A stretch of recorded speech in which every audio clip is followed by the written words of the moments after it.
War has come to Middle-earth.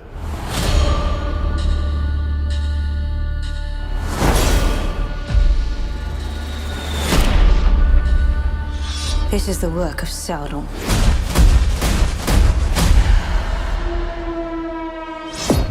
Cynthia, Trystan, Charlotte, such a pleasure to meet you. My name is Sudhir Srinivasan. I am an Indian film critic.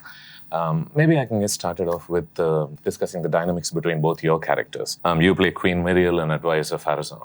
And it seems to me like it's a bit of a complicated relationship, isn't it? Because one minute it seems like you're in agreement, but then it feels like maybe you're just waiting for your time to take control of the whole place. Yes. Do you wanna tell me more about it? That's a very human relationship, isn't it? Yeah, actually. Well, I think it's interesting you say that because I think that's what then makes it work. I think in order for the audience to hook into this fantasy epic, there has to be the relatability of these are relationships that you can understand on some level. You know, Miriel and Pharazôn are cousins, but they also have this arguably almost a professional or a sort of a relationship that in season 1, we understand it as like a sort of a trusted advisor and leader role. But season 2 is really where you start to see the beginning of their worldviews start to diverge. And as you say, a bit of an opportunistic moment, a power grab, if you will. But I think even though people might not necessarily relate to that, I think the idea of these two people who have grown up on a somewhat parallel track and then they start to kind of move away.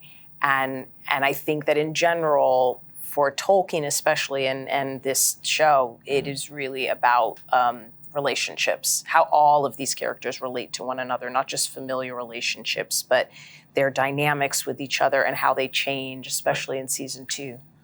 And also as well, it was ever going to be thus between them, to be honest, because you've got the king's men who are disenchanted with what they've got and what they've been given. And there's some like really hard questions that need answering as to why they're there, why they were put there, and why do they have this much shorter, even though an elongated lifespan compared to other men in Middle-earth, why do they have this shorter lifespan compared to elves? Yeah. They want to go and they want to celebrate who they are. And then, of course, you've got the faithful who are maybe happy with the blinkers on. Yeah. And so who do we... I know. Which is the better way forward? Which is the more progressive way forward, I think. So we shall see. It'll come to a head, I think. Yeah. Charlotte, you stepped in to direct the later episodes of season 1, of course. Yes. But with season 2, I thought it really begins with a bang. Yeah, and it does, it could be me, but I feel like the Rings of Power feels a bit more liberated in the second season. It feels like maybe you're allowed to venture freely into certain darker spaces. Yeah, but I think it's always like that. When you have set something up, then you're free to really dig into the characters. And that's when you can work on their conflicts. And that's when you really get into the film. Then when it becomes dramatic, that's what drama's about. Yeah. And it's particularly heartening for me because there's a tendency to sometimes slot women filmmakers into mirth and joy and optimism and all of that. Yeah. But I love that you really dig into the darkness of Sauron. Yeah. And there were many scary moments in the first episode, like the rat bit was one. Yeah. Yeah, and wait until you get to the end of the season. Will you abandon them to their doom? No, what have you done to me? Leave Sauron to me. On a slightly related note, as the Queen of Numenor, it feels like your identity as a woman on some level comes into the fore. And it feels like maybe that's also one of the reasons some people see you as a slightly weaker person there.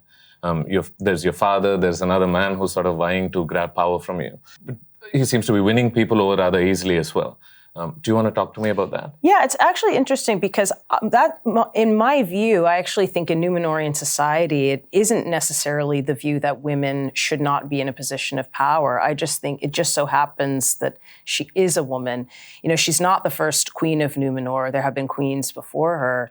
I think that, you know, she, unfortunately, because she's coming back from a losing battle, she's lost her vision, she is weakened in the eyes of her people. Right. And she understands that she needs to project leadership, but I think that with Pharazôn, he senses an opportunity there. So yeah, I never thought about it in terms of because she's a woman, the people are not behind her. I think that through an audience's lens, there could be that bias or that view of it. But I actually think in their society, it's more egalitarian. It's just they happen to, not necessarily think that she's going to lead them in the right direction.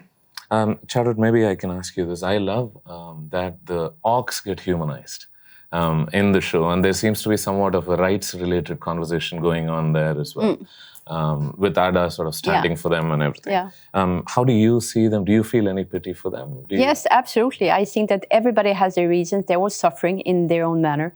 So they're all different species, obviously, and they only want to have a home, a land. So they have their reasons for being there. It's very unusual because you don't quite get that sense in The Lord of the Rings, for example. Yeah, but you didn't have time as much. I mean, we have a lot of hours of film. First, it's a prequel, so we really have time to get into the characters. Then we have almost like 50 hours of film. So you really have time to develop the characters more. And that's what's so fantastic about doing a TV series today, is that you have the time to get into the characters. Is it hard as a filmmaker for you not to get carried away by the lushness of the locations, by how the scale is? Well, yes and no, because... Do you feel like sometimes you want to just showboat a bit and...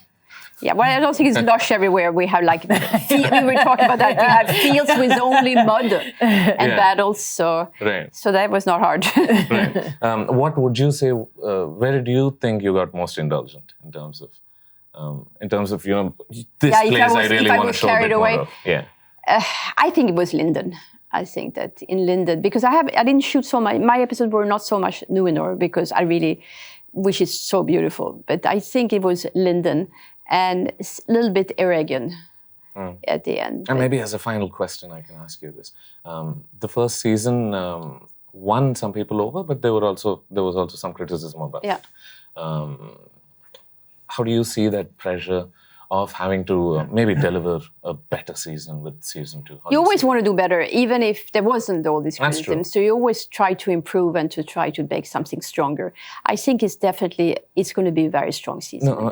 Okay, let me ask you this then. In terms of, was that a point of conversation? I think that I didn't write the scripts, and the scripts were written before, so they were written. I think unconsciously you always pay attention to what people don't like, and you specifically try to pay attention to the notes and the critics that make sense to say. You said, oh, there might be something right there. Can I ask you to dig into it a bit further in terms of what did you feel were some qualities that weren't as well received, and what did you think maybe you should focus a bit more on? Yeah, I think that we were trying to work on the pace, for instance. But at the same time, I know they were right to keep a certain pace because they need to do a setup. But since that was one of the criticism, I thought that in second season, since now the setup is done, we should definitely try to really get into the pace and to make it, to pay attention to how we were telling the story, how the story developed. But there are the two seasons are so different because we have time to get into the characters, so it's very hard to compare them. Yeah. Cheers to that, and I wish you all the best with the second season. Thank you. Thank you so much. Thank you. Thank you very much. Thank you.